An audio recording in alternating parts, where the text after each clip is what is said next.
পোষ্য কোটা বহাল রাখার দাবিতে রাজশাহী বিশ্ববিদ্যালয়ে ধর্মঘট পালন করেছেন শিক্ষক, কর্মকর্তা ও কর্মচারীরা।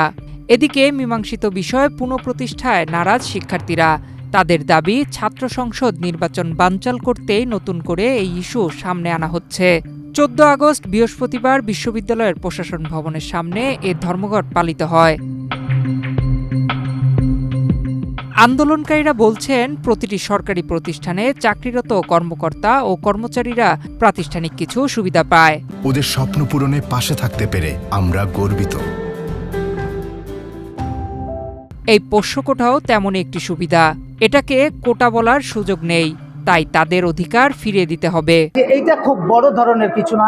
আর এটা বিশ্ববিদ্যালয়ের যে ছাত্র ভর্তির যে পরিমাণ আছে, সেই তাদের কোনো সিট বা তাদের কোনো যে অবস্থান, সেইটাকে ব্যাহত করে না।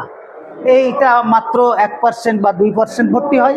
কাজে এটা আমি মনে করি যে অন্য নয়, সকল শিক্ষা প্রতিষ্ঠানের যেমন যানবাহন থেকে শুরু করে, নিরাপত্তা থেকে শুরু করে, খাবার থেকে আরম্ভ করে, চিকিৎসা থেকে আরম্ভ করে পাচ্ছে, তেমনি সন্তানদের লেখাপড়ার ক্ষেত্রে বিশেষ করে এই সুবিধা পাওয়া উচিত।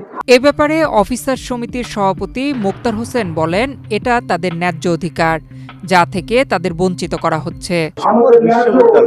প্রাতিষ্ঠানিক সুবিধা প্রদান করা হয় শুধু রাজশাহী বিশ্ববিদ্যালয়ের ব্যতিক্রম।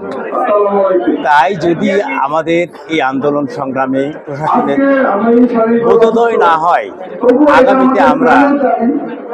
আগামীতে আমরা আলোচনা করে ইস্পাত কঠিন কঠোর থেকে কঠোরতম আন্দোলন ঘোষণা করব এবং দাবি আদায় না করে আমরা এদিকে বেলা 10টা থেকে 12টা পর্যন্ত প্রশাসনিক কার্যক্রম বন্ধ রেখে পোষ্য কোটার দাবিতে ধর্মঘট পালন করেন কর্মকর্তা, কর্মচারী ও শিক্ষকরা। তবে পরীক্ষা সহ গুরুত্বপূর্ণ কাজ এ কর্মসূচির আওতামুক্ত ছিল। এদিকে ধর্মঘটের প্রতিবাদ করে সংবাদ সম্মেলন করে গণতান্ত্রিক ছাত্রজোট। মীমাংসিত এই কোটা কোনোভাবেই ফিরে আনলে কঠোর আন্দোলনের হুঁশিয়ারি দেন তারা। আসলে রাবির পোষ্য কোটা ইস্যু কিন্তু একটা মীমাংসিত বিষয়। শিক্ষার্থীরা একটা আন্দোলনের মাধ্যমে এই পোষ্য কোটা বাতিলে প্রশাসনকে বাধ্য করেছে এবং হচ্ছে যে সেটা কিন্তু ক্যাম্পাসের সকল অংশীজনেরা মেনেও নিয়েছে। ফলে নতুন করে পোষ্য কোটা নিয়ে যে বিতর্ক সৃষ্টি হচ্ছে, সেটা আসলে আমরা মনে করি যে এই মুহূর্তে আসলে যৌক্তিক না। এর আগে গত 9 আগস্ট সাবেক সমন্বয়ক সালাউদ্দিন আম্বার 48 জনের একটি তালিকা প্রকাশ করে অভিযোগ তোলেন, স্নাতক প্রথম বর্ষে গোপনে বাতিলকৃত পোষ্য কোটায় ভর্তির চেষ্টা চলছে। এটা বাস্তবায়নে প্রশাসনের একটি অংশ কাজ করছে। এ ঘটনার পর ব্যাপক সমালোচনা হয়। তারা প্রশাসনের কোন এক পক্ষ থেকে আশ্বাস পাইছে, তা না হলে তারা এই 6-7 মাস পরে একটা মীমাংসিত ইস্যু নিয়ে আবার নতুন করে এই আলোচনা সমালোচনার সৃষ্টির কোনো কারণ থাকতে পারে না।